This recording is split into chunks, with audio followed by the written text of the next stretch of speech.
Day 17, you guys. The title of today is What Lies Do You Tell Yourself? Now, there's two parts I want to talk to you about with this. Is the lies that we tell ourselves about ourselves, and then the lies that we tell ourselves about alcohol. They're two different things. So one, the lies we tell ourselves about ourselves. See, what happens is a lot of times in our subconscious, we have talked to ourselves and told ourselves things about ourselves that we begin to believe that are not truth. They may be things like, I will always be an addict. I will always struggle with that. I will never be able to overcome this. I will always be a mean person. I am a failure. I cannot succeed. These are lies. These aren't truths, but we have a tendency to believe these lies. The second part about this, what lies do we tell ourselves, is the lies about alcohol. See, we have all been raised and grown up in a culture that worships alcohol. That alcohol is something that has to be at every sporting event, every celebration, every time there's something sad. So if you're celebrating or you're mourning, there's alcohol at both. Family get-togethers. Alcohol is something that is always around, right? You can remember the moment when you first maybe had your first sip of alcohol and you said, oh, as a kid, you're like, this is disgusting. I don't like it. And the person next to you goes, it's an acquired taste. You'll learn to like it. See, the truth is it didn't taste very good. The lie that we believe is I somehow have to learn to like this, though. Because see, here's the truth.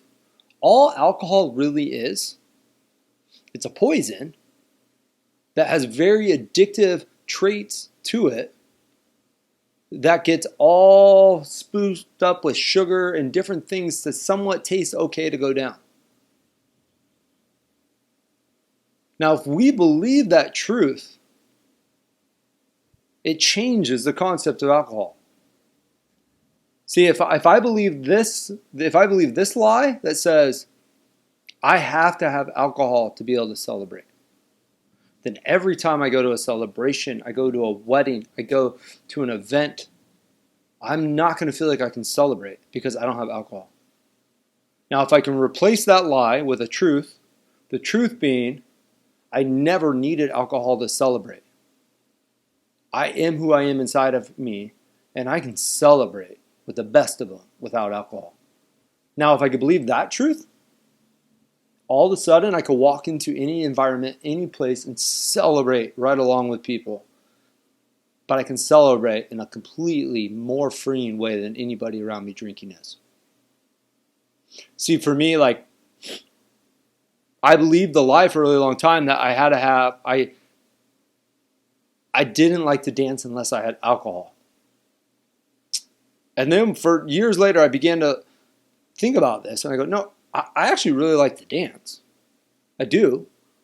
I love dancing with my family and my wife on the dance floor. I don't know if I'm a good dancer, but I like to dance.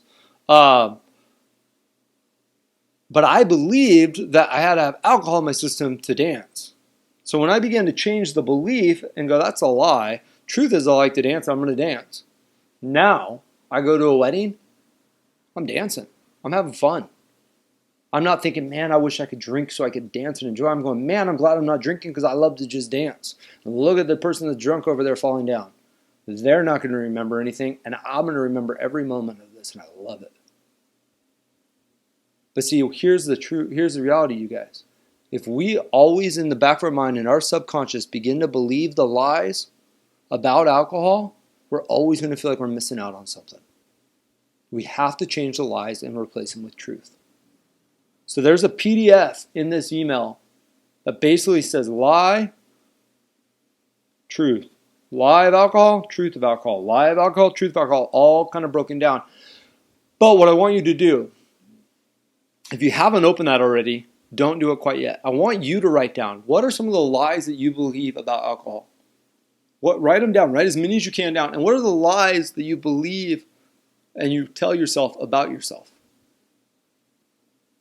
What are things that you say about yourself that are not truth?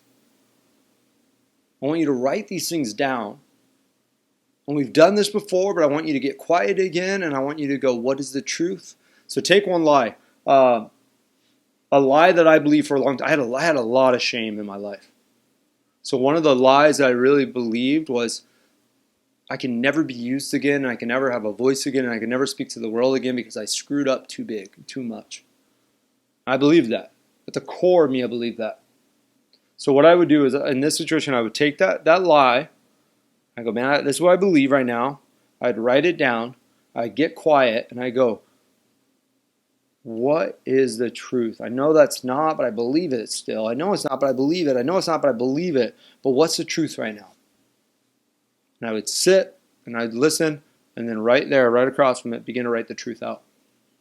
And they may not come to you right away. They might not be there right away. You may have to even begin to ask others that you trust and believe in. Put it on the Facebook group. Here's a lie I believe right now, guys, and I can't replace it with the truth. I don't know what the truth is. Help. We may need others to jump in and help us with this, but I want you to begin to replace the lie about what you believe about yourself and what you believe about alcohol and write it out what the truths are. Share that paper with me. I'm really excited to see what you guys come up with. All right, you guys. Talk to you later.